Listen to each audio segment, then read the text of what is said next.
ভালোবাসার রহস্য গল্প। অবন্তীর শেষ এক কাপ কফি।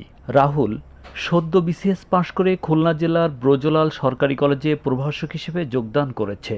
ব্যাচেলর মানুষ, তাই কলেজ ক্যাম্পাস থেকে একটু দূরে একটি ভাড়া বাসায় থাকতে শুরু করলো। বাসা থেকে কলেজের সামান্য পথটুকু সে হেঁটেই যাতায়াত করে। এই পথের মাঝেই ছোট্ট একটা চায়ের দোকান।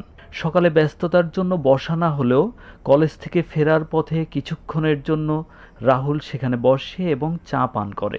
দোকান চালায় এক বৃদ্ধ এবং তার মা মারা যাওয়া মেয়ে অবন্তী। অবন্তী পার্শ্ববর্তী একটা স্কুল থেকে এসএসসি পাশ করেছে, কিন্তু অর্থনৈতিক কারণে এবছর আর এইচএসসিতে ভর্তি হতে না পেরে পিতাকে সহায়তা করে। অবন্তী সবসময় অস্বাভাবিক নীরব থাকে। রাহুল কখনো তার মুখ থেকে একটা শব্দ শুনতে পায়নি। এদিকে 3 মাস পরে রাহুলের বদলি হয়ে যায়। রাহুল চলে আসে কুমিল্লায়, যোগদান করে ভিক্টোরিয়া কলেজে। কিন্তু রাহুলের মন থেকে ওই চায়ের দোকানের দৃশ্যপট কখনোই সরে যাচ্ছে না। কি এক অদ্ভুত টান অনুভব করে প্রতিনিয়ত। অতিবাহিত হতে থাকে দিন, মাস, বছর, আর এভাবেই কেটে যায় পাঁচটি বছর। আস্তে আস্তে স্মৃতিগুলো ঝাপসা হতে থাকে।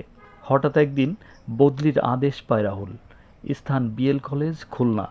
স্থানের নাম দেখে রাহুলের সেই স্মৃতিগুলিকে ভীষণ রকম মনে পড়ে যায়।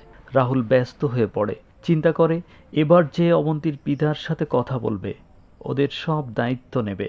রাহুল খুলনাতে এসে সর্বপ্রথম সেই চায়ের দোকানে যেয়ে দেখে দোকানের কিছুটা পরিবর্তন হয়েছে। রাহুল দোকানের বেঞ্চে বসলে অবন্তী বলল, স্যার, আজকে এক কাপ কফি খান। রাহুল হ্যাঁ সূচক সম্মতি দিতেই অবন্তী এক কাপ কফি এনে দিল। রাহুল অবন্তীকে দেখে চমকে উঠল।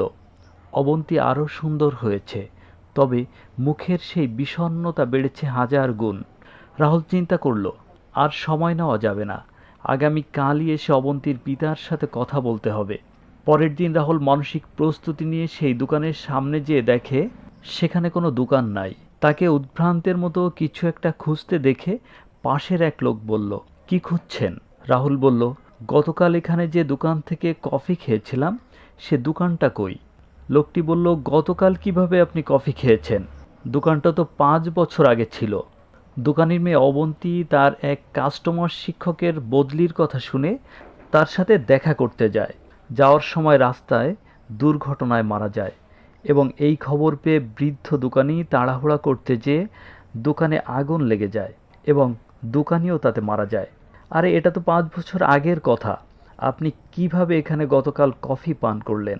রাহুলের পৃথিবীটা কালো মেঘে ছেয়ে যায়, যার ধাক্কা কাটাতে পারে নাই আর কখনোই।